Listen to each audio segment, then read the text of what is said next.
Step into the unknown with the shadow frequency and your host, Matt Wilson, as he takes you where the shadows hum. Welcome, seekers of the strange, to the shadow frequency. I'm Juniper, your producer, guiding you into the shadows where the unexplained whispers its secrets. Tonight, host Matt Wilson takes us deep into the haunted backroads of Maryland, where a chilling legend stalks the night. The Goatman, half man, half beast. This ax-wielding cryptid has terrified locals for decades. Is it a twisted experiment gone wrong, a vengeful spirit, or something even darker? Grab your headphones, dim the lights, and tune your frequency to the shadows. Matt, take it away.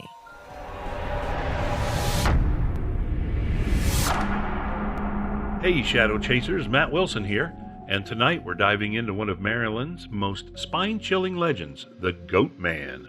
Picture this, it's a foggy night in Prince George's County, somewhere near Bowie. The air is thick, the woods are silent, until you hear it.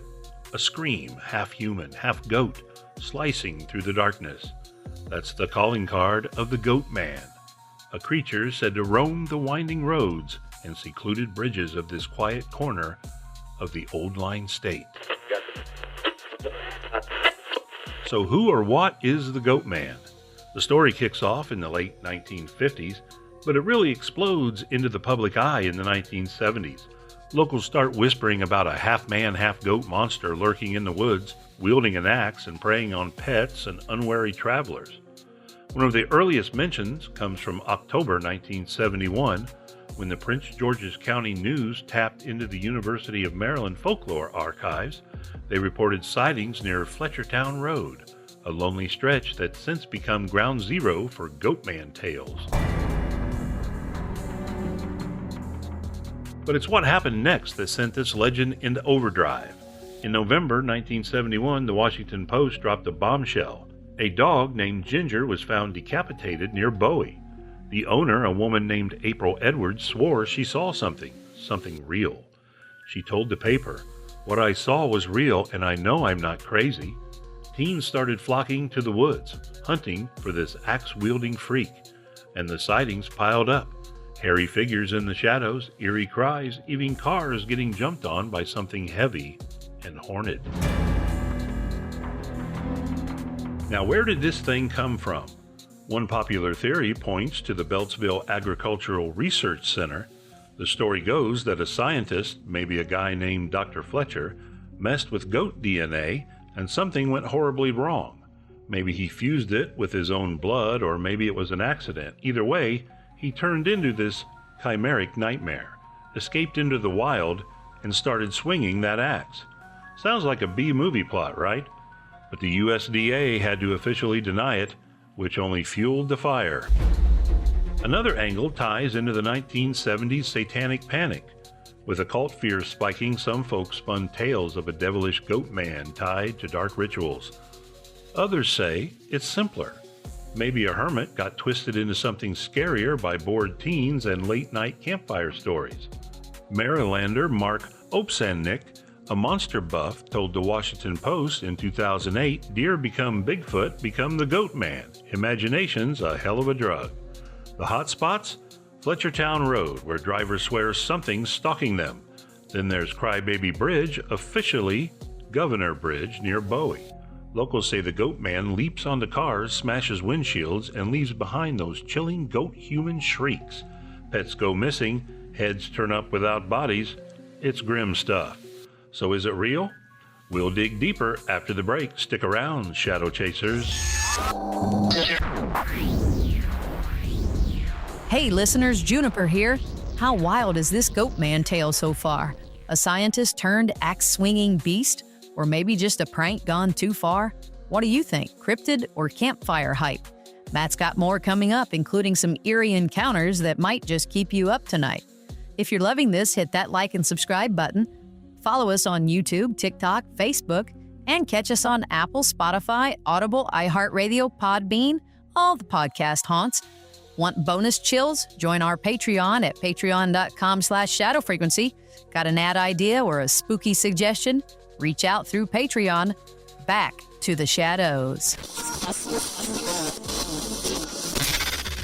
Welcome back, Shadow Chasers. We're knee-deep in Maryland's Goatman legend, and it only gets creepier. Let's talk about what this thing can do, or what people say it can. Witnesses claim the Goatman's got superhuman strength, can shapeshift, and lets out cries that'll make your blood run cold. Picture a 6-foot hairy beast, horns glinting in the moonlight, axe raised high. Nighttime drivers on Fletchertown Road swear it's pounced on their hoods, smashing glass like it's nothing. And Crybaby Bridge, folks say if you park there after dark, you'll hear it. Those screams blending man and goat into something unholy. The pet thing's the darkest part. That decapitated dog, Ginger, wasn't a one-off. Over the years, more animals, mostly dogs, have turned up headless around Bowie. Locals blame the Goatman, and it's hard to argue when you hear the stories. One guy told Opsasnick in 2008, every local knows the Goatman. It's baked into the culture. Campfire tales, Dean tears, even graffiti saying Goatman was here. So why is this legend stuck around? The 1970s were prime time for it. Suburban sprawl was hitting Bowie, teens had more freedom, and the satanic panic gave it a devilish twist. Add in some wildlife sightings or pranks, and boom, you've got a monster. Opsasnick reckons it's the thrill. When I bring up the Goatman in class, he said, everyone lights up. Fear's fun when it's just out of reach. But here's the kicker. No hard proof, no photos, no bones, just stories and that gut feeling you get driving those backwoods alone. Maybe it's a cautionary tale. Don't mess with nature, or it'll mess back. Or maybe, just maybe, something's out there waiting in the woods. What do you think, Shadow Chasers? Is the Goatman a flesh and blood fiend, or a myth that's grown legs and hooves? Hit us up in the comments and let us know. Next time we're chasing another shadow, stay tuned. This is Matt Wilson signing off from the Shadow Frequency. And that's a wrap on tonight's eerie dive into the Goatman of Maryland. Thanks for tuning in to the Shadow Frequency with Matt Wilson. Did this tale of a horned horror send shivers down your spine? We hope so. Keep the vibes going. Subscribe, follow us on YouTube, TikTok, and Facebook, and find us on Apple, Spotify, Audible, iHeartRadio, Podbean, and more. And if you want to support the show or suggest a creepy topic, head on over to patreon.com/shadowfrequency. Until next time, keep your ears open and your lights on. This is Juniper bidding you a shadowy good night.